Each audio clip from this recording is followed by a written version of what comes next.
మరో ప్రశ్న, సాయిబాబా గురువా దేవుడా ఏది కాదా?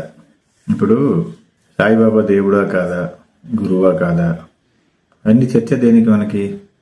ఆయన ఏం చెప్పాడు, మన హృదయం వాటిల్లో దేన్ని అనుమతిస్తుంది, అదే కదా మనకు ముఖ్యం.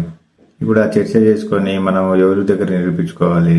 పోనీ మనం ఆయన గురువు కాదని అనుకున్నాము, గురువు గారిని మీరు నిరూపించినంత మాత్రాన్ని నీకేం ఒరుగుద్ది? అందుకని ముందు ఇలాంటి ఆలోచనలు ఇవన్నీ పక్కన పెట్టేసేయండి. ఎందుకంటే అలాంటి మహనీయులందరూ భూమి మీదకి మనకు మార్గాన్ని చూపించడానికి వస్తారు. వాళ్ళు విమర్శించడము, గురువుల్ని కించపరచడము అవి చేసే ప్రత్యేకంగా మీరు మళ్ళీ ఒక కర్మ పోగు చేసుకున్నట్టే. ఎందుకు మనకు అంత ఆలోచనలు? ఆయన చెప్పిన మార్గం ఏంటి, ఆయన చెప్పినటువంటి జ్ఞానం ఏంటి, అది నీకు ఉపయోగపడుతుందా లేదా చూసుకో. ఈ ప్రపంచంలో ఎన్నో మార్గాలు ఉన్నాయి కదా. సాయిబాబా దేవుడా, గురువా, అసలు ఏది కాదా, ఒక ముస్లిమా? ఈ మధ్య ఒక వార్తల్లో వస్తుంది ప్రత్యేకంగా ఆయన బ్రిటిష్ వారికి రహస్య గూఢచారి అని చెప్పి ఒక కొత్తగా తెర లేపారు. ఈ పని పాట లేని వాళ్ళంతా చేసే పని అనమాట. ఆయన ఎంత శక్తివంతుడు అనేది ఆయన అనుభవిస్తే తెలుస్తుంది. అందుకని ఆయనకేం ఒరిగేదేం ఉండదు. మీరు అనుకుంటారు ఆయన విమర్శించినా ఆయనకేం కాదు, ఆయన తిట్టినా ఆయనకేం కాదు, నష్టం అంతా నీకే. ఎందుకంటే ఆయన ఒక గొప్ప మార్గాన్ని చూపించాడు. ధ్యాన మార్గము, సబ్కా మాలిక్ ఏక్ హై, అందరి దేవుడు ఒకడే, కన్ఫ్యూజన్ లేవు అని చెప్పాడు.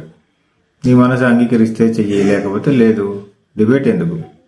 అంగీకరించిన వాళ్ళు ఆయన ఇష్టపడుతున్నారు కదా. ఇలాంటి మిడిమిడి జ్ఞానము, ఆత్మజ్ఞానం లేకుండా మీరు ప్రవర్తించిన రోజులు, మారకుండా ఉన్న రోజులు మీరు ఎప్పటికీ అభివృద్ధి సాధించలేరు. అందుకని ఇలాంటి డిబేట్లు మానేసి, ఆయన గురించి ఆలోచించడం మానేసి, ఆయన ఏం చెప్పాడో అది మాత్రమే చూసి దాని నుంచి మీరు ఏం నేర్చుకోగలరో అది నేర్చుకోండి.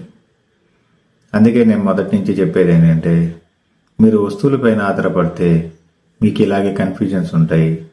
జ్ఞానం మీద ఆధారపడితే మీకు కన్ఫ్యూజన్స్ ఉండవు. అప్పుడు మీరు అందరిలోనూ జ్ఞానమే చూస్తారు. వాళ్ళు మనకేం చెప్పారు అనేదే చూస్తారు. అందుకని జ్ఞానాన్ని పట్టుకోండి. ధ్యానం ద్వారా జ్ఞానం వస్తుంది, జ్ఞానం ద్వారా మోక్షం వస్తుంది.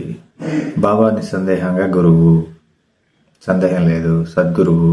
ఈ ప్రపంచాన్ని ఇంకొక కోణం నుంచి నడిపించడానికి ఆయన వంతు ఆయన సహకారం అందించాడు. గొప్ప గురువు. లోకా సంస్థ సుఖినో భవంతు. సర్వం కలివిదం బ్రహ్మ. శుభం భయాత్, శుభం భయాత్, శుభం భయాత్, శుభం భయాత్, శుభం భయాత్.